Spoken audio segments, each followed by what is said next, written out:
할렐루야, 3월 12일 수요일 원포인트 큐티 가운데 오신 여러분들을 주님의 이름으로 환영합니다. 오늘 말씀은 마태복음 11장 20절에서 30절까지입니다.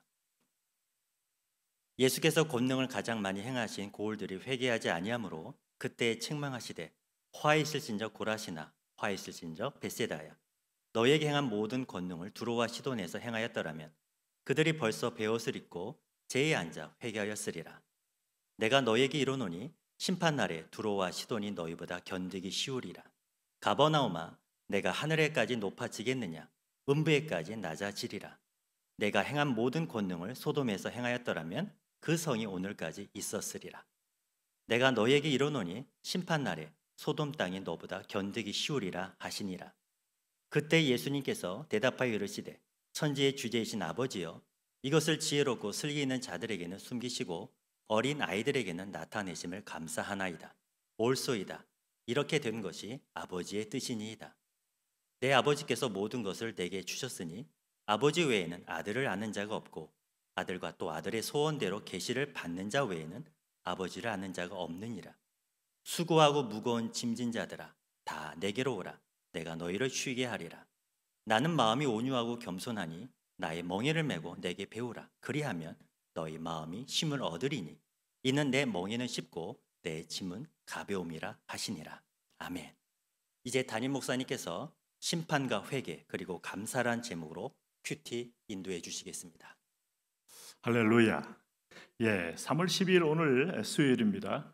성령의 생수가 강처럼 흐르는 수요일, 저는 그걸 기대합니다. 우리 심령 속에 생기 있는 강물이 흐르게 되기를 바랍니다.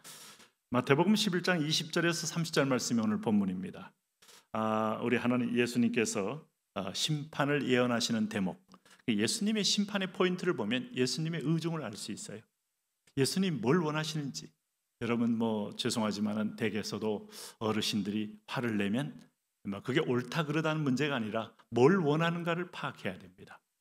결국 대부분이 보면 나를 좀 인정해 달라는 얘기고 좀 나를 좀 봐달라는 얘기가 사실 화의 저변에 있지 않습니까?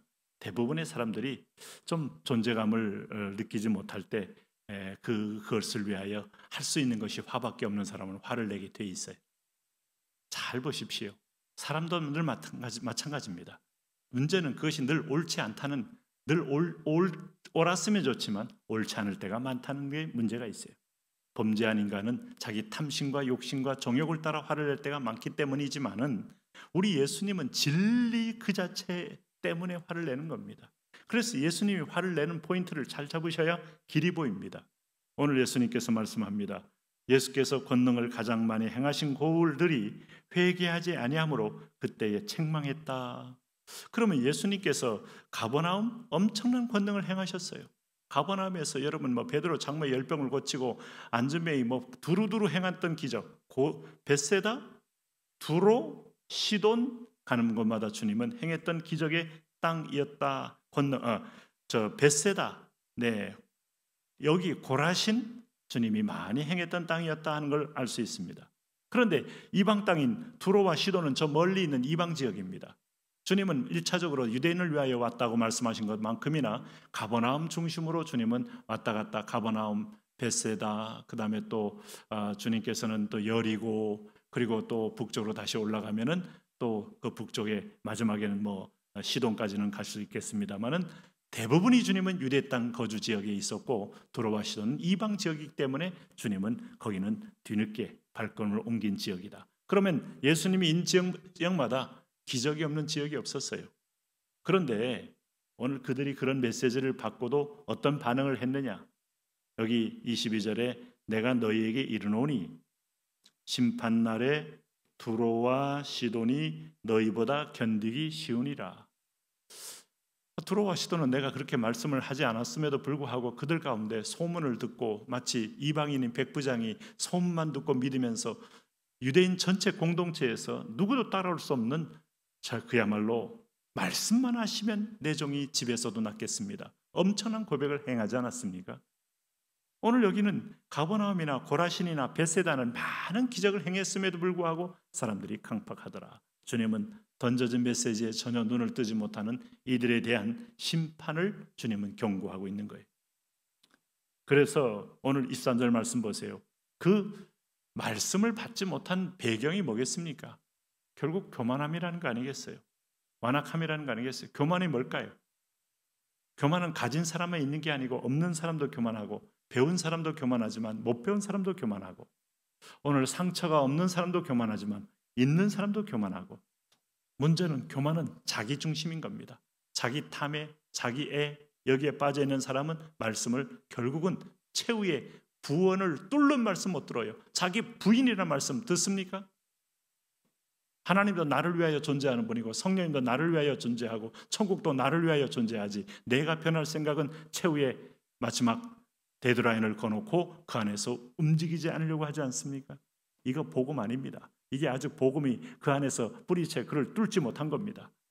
구원은 어떻게 했어요? 예수님 믿으면 받을지 모르겠지만 그가 상급 얻을 수 있는 행동은 못합니다. 끊임없이 자기를 위하여 자기를 위하여 자기를 위하여. 오늘 가버나움이 어떤 존재입니까? 오늘 내가 하늘에까지 높아지겠느냐 음부에까지 낮아지리라. 내가 행한 모든 권능을 소돔에서 행하였더라 하면 그 성이 오늘까지 있었으리라. 심지어 소돔성이나 가버나움이나 결국 소돔은 듣지 못해서 소돔이 됐다면 너는 듣고도 아직 회개하지 않으니 네가 더 악하다 하는 얘기예요. 여러분 말씀 많이 듣는 것은 축복입니다. 은혜의 기회입니다. 엄청난 우리에게 주신 하나님의 놀라운 사랑의 표현입니다. 그러나 듣고도 내가 순종하지 않았을 때 주님의 실망도 배가 된다는 사실을 잊지 마십시오. 그러므로 그때 예수께서 대답하여 이르시되 천지의 주제이신 아버지여 이것을 지혜롭고 슬기 있는 자들에게는 숨기시고 어린 아이들에게는 나타내심을 감사나이다.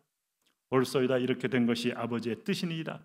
참 예수님 표현 속에 이렇게 된 것은 가진 자, 기득권자, 종교적인 어떤 최고봉에 있어서 사람들의 종교심을 이용하여 자기의 이익을 챙기는 자, 이들은 들을 수 없는 이 교만의 장벽, 하나님이 못 듣게 했다기보다는 스스로의 죄악이 하나님과 우리 사이를 가리운 겁니다.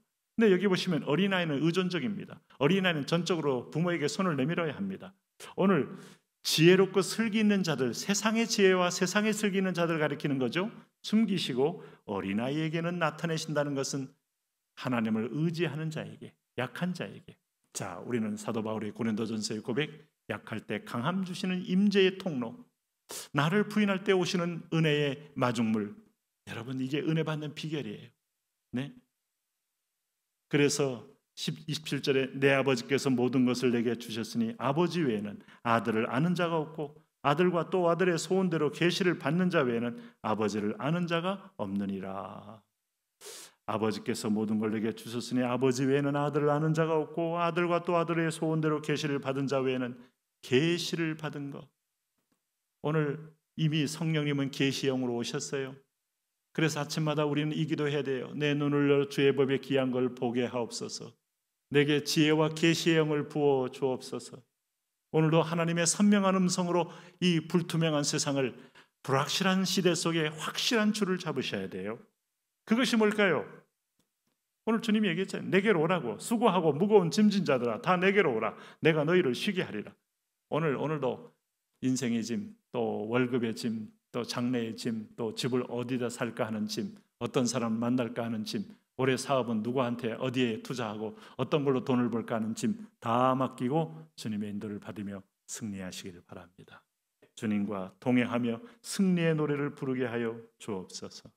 예수님 이름으로 기도합니다. 아멘.